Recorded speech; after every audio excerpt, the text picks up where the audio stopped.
اللہ اللہ اللہ۔ نئے بیانات کے لیے ضرور سبسکرائب کرے راہ ہدایت بیان چینل۔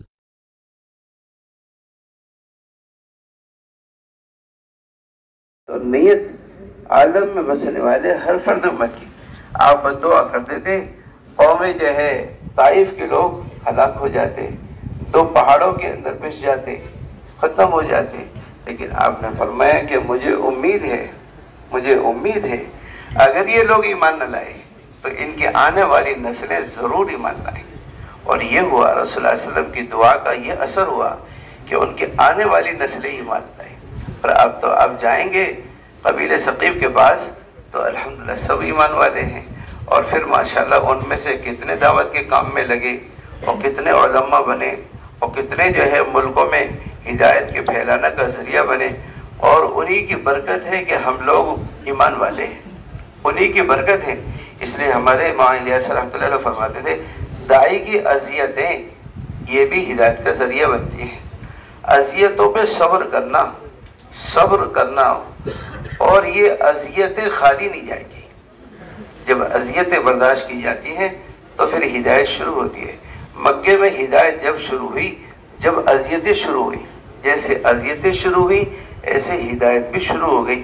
دعوت شروع، اذیت شروع، ہدایت شروع۔ جب تک رسول اللہ علیہ وسلم نے دعوت نہیں دی تو رسول اللہ علیہ وسلم کو کفار مکہ مانتے تھے، آپ کو صادق الامین کہتے تھے، آپ کی خوبیاں اور صفات پر سارا مکہ جمع تھا، آپ کو اپنا رہبر مانتا تھا۔ یہاں تک ہوا میرے دوستوں بزرگوں، بیت اللہ کی تعمیر ہو رہی ہے، مسئلہ آیا حجر اسود کے رکھنے کا، اس کو کون رکھے؟ ہر قوم کا چودھری چاہتا تھا کہ میں رکھوں، یہ شرف مجھے ملے، یہ شرف مجھے ملے۔ رسول اللہ علیہ وسلم کے اندر ایسی خوبیاں تھی اور ایسی صفات تھی۔ میرے بھائیو دوستو بزرگوں، مسئلہ اس میں جو ہے جھگڑے میں شروع ہو گیا، اور جھگڑا بھی اتنا کہ ہر قوم کا چودھری اور سردار چاہتا تھا یہ شرف مجھے ملے، لیکن آپس میں یہ طے کیا کہ جو کل کو حرم میں سب سے پہلے داخل ہوگا یہ حجر اسود وہ رکھے گا۔ اللہ تعالیٰ کی مرضی، اللہ تعالیٰ نے سب سے پہلے رسول اللہ علیہ وسلم کو پہنچایا۔ رسول اللہ علیہ وسلم کو سب نے دیکھا، سارے جو ہے اشراف مکہ اور سرداران مکہ نے دیکھا، سب مطمئن ہو گئے کہ اچھا آدمی آیا۔ میرے دوستو، جہاں قوم کا ہر سردار یہ چاہتا تھا کہ میں رکھوں، لیکن جب رسول اللہ علیہ وسلم پر نظر پڑی تو سب خاموش ہو گئے، سب مطمئن ہو گئے۔ رسول اللہ علیہ وسلم کا حکمتیں آپ کے اندر ایسی تھی، آپ نے اپنی چادر اتاری اور چادر کے اندر حجر اسود کو رکھا، اور قوم کے ہر سردار کو بلایا، اور چادر کا ایک ایک کونا ہر سردار کو دیا کہ تاکہ اٹھانے کا شرف ہر سردار کو ہو جائے۔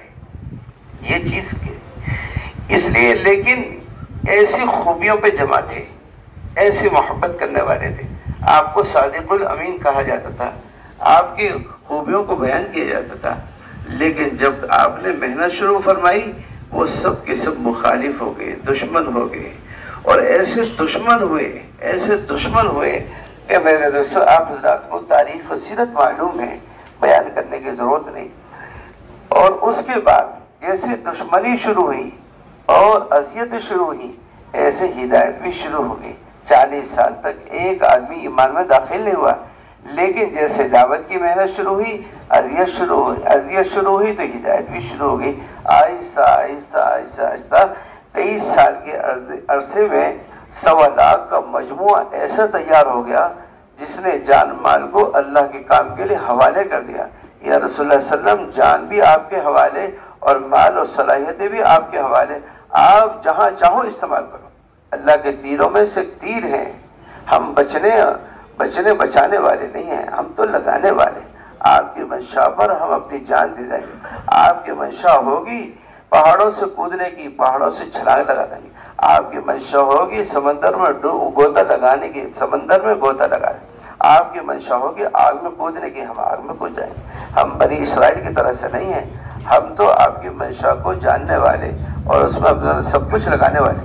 میرے بھائیوں دوستوں بزرگوں، یہ محنت ایسی محنت ہے کہ ساری دنیا میں محنت ہے۔ الحمدللہ مشرق میں، مغرب میں، شمال میں، جنوب میں، وسط میں، آپ جہاں سورج نکلتا ہے، جہاں غروب ہوتا ہے، جہاں چاند سب سے نیچائی پر نظر آتا ہے، جہاں 6 مہینے رات ہوتی ہے، 6 مہینے دن ہوتا ہے، دنیا کے آخری ملک میں جہاں کے بعد انسان نہیں رہتے ہیں، صرف پانی ہی پانی نظر آئے گا، ایسی جگہوں پر یہ اللہ کا فضل ہے، محنت پہنچ چکی ہے۔ یہ سب آپ حضرات کی اور ہمارے اکابر مشائخ کی قربانیوں کا نتیجہ ہے، اور اس زمانے میں جیسے احوال ہیں وہ آپ کو سناتے ہیں، اس لیے کہ ہم صرف کسی بستی کے ذمہ دار نہیں ہیں، اس لیے رسول اللہ علیہ وسلم کی اور انبیاء کی جو بعثت ہے وہ کسی، میرے دوستو، صرف مردوں کی طرف نہیں ہے، یا صرف بچوں عورتوں کی طرف نہیں ہے، یا صرف بچوں کی طرف نہیں ہے۔ جس نبی کی محنت کا جو میدان ہے وہ اس کا سب ہے، کسی کو قبیلہ دیا، کسی کو قوم دی، کسی کو بستی دی، کسی کو ایک ملک دیا، کسی کو پیشہ والے دیا، لیکن جو ملا اس کا تینوں طبقے ملے، مرد عورت بچے، مرد عورت بچے۔ رسول اللہ علیہ وسلم کی محنت آپ کو مبعوث کیا امت کے ہر فرد کی طرف، امت کے ہر فرد کی طرف، آپ کی محنت کا جو ہے دائرہ قیامت تک انسان ہے، اور آپ کی محنت کا زمانہ جو ہے قیامت تک ہے، سارے انسان اور زمانہ قیامت تک۔ یہ رسول اللہ علیہ وسلم کی محنت، جیسی نیت ہوتی ہے ایسی محنت ہوتی ہے، جیسی نیت ہوتی ہے اس نیت کے بقدر اعمال پر، دعاؤں پر اثرات ہوتے ہیں۔ نیت عالمی ہے تو دعا بھی عالمی ہوں گی، نیت عالمی ہے تو آپ کی محنت عالمی ہوگی، سوچ عالمی بنے گی، فکر عالمی ہوں گی، رونا دھونا عالم کو سامنے رکھے ہوگا۔ نیت اگر اپنے کسی خاص طبقے کی ہے، یا کسی بستی کی ہے، یا کسی بچوں کی ہے، صرف رونا دھونا ان کے لیے ہوگا، ان کے نقصان کو اپنا نقصان سمجھا جائے گا، ان کے نفع سے خوشی ہوگی، ان کے کچھ کرنے پر جو ہے آدمی تذکرے کرے گا۔ اور اگر نیت عالمی ہے تو عالم میں جہاں بھی فتنہ آئے گا، جہاں بھی ارتداد آئے گا، آدمی اس کو اپنے سے جوڑے گا۔ اس لیے رسول اللہ علیہ وسلم نے، صحابہ نے جہاں جہاں بھی نقصان ہوا اس کو اپنے سے جوڑا، اپنے سے جوڑا۔ ابو بکر رضی اللہ عنہ نے فرمایا، اَيَنْقُصُ الدِّينُ وَأَنَا حَيٌّ، دین میں کمی آ جائے، اتنی کمی بھی گوارا نہیں تھی کہ جو لوگ رسول اللہ علیہ وسلم کے زمانے میں زکوٰۃ کا مال دیا کرتے تھے اور اس میں اونٹ دیا کرتے تھے، اونٹ کی اگر رسی کو کوئی بھی روکے گا تو ابو بکر اس کو بھی برداشت نہیں کر سکتا، اونٹ کی رسی کو، اونٹ کی رسی کو، سواری کی رسی کو روکے گا، ابو بکر یہ بھی برداشت نہیں کر سکتا۔ اتنا اپنی، میرے دوستو، حضرت جی مولانا انعام اللہ صاحب رحمۃ اللہ کے زمانے میں کچھ لوگوں نے آواز سنائی کہ حضرت فلاں علاقے میں ارتداد آ رہا ہے، فلاں علاقے میں یہ ہو رہا ہے۔ حضرت جی رونے لگے اور پوری رات روئے۔ حضرت جی کے خادم مولانا سلیمان صاحب نے فرمایا کہ حضرت جی کو پوری رات نیند نہیں آئی اور پوری رات روتے رہے اور یہ کہتے رہے، اے اللہ، قیامت میں پوچھے گا کہ انعام تیرے رہتے ہوئے ارتداد آ رہا تھا، تیرے رہتے ہوئے ارتداد آ رہا تھا، تو ذمہ دار تھا، مجھ سے میری ذمہ داری کے بارے میں سوال ہوگا کہ ساری دنیا مرتد ہو رہی تھی اور تو یہاں تھا۔ میرے بھائیوں، جہاں کی کمی ہو گئی، اس لیے کہ نیت عالمی ہے، نیت عالمی ہے، سوچ عالمی ہے، فکر عالمی ہے، رونا دھونا عالم کو سامنے رکھ کر ہے۔ اگر کمی کہیں آ گئی مشرق میں، مغرب میں، شمال میں، جنوب میں، عربوں میں، عجموں میں، وہ ہماری فکر، ہماری یہ فکروں کی کمی کی وجہ سے۔ آپ دیکھو عربوں میں کیا حال ہے، جو عرب توحید پرست تھے، جن کی خوبیاں جو ہے بیان کرتے تھے، جن کی برکت سے ہمیں یہ دین ملا ہے، ساری دنیا میں، مدینے سے، عراق سے، ساری دنیا میں یہاں سے مسلسل جماعتیں روانہ ہوئی ہیں، جن جماعتوں نے بستیوں میں جا جا کر قیام کیا ہے، اور جنہوں نے بستی بستی کو اٹھایا ہے، بستی بستی پہ محنت کر کے ایمان کا اور اعمال کا ماحول بنایا ہے، ان کی برکت سے ہم جہاں بھی جاتے ہیں وہیں ملتا ہے۔ یہاں عرب آئے تھے، عربوں نے محنت کری، عربوں کی محنت پر یہاں اسلام آیا، دین آیا، آہستہ آہستہ بستی بستی کا، جوانوں کا، بوڑھوں کا، عورتوں کا، مردوں کا ماحول بنا۔ ایک ایک آدمی کی محنت پر پورا کا پورا ملک بدل گیا۔ ہم لوگ جزیرۃ القمر گئے، کئی ملکوں کا سفر تھا، کئی ملکوں کا سفر تھا، وہاں پہنچے،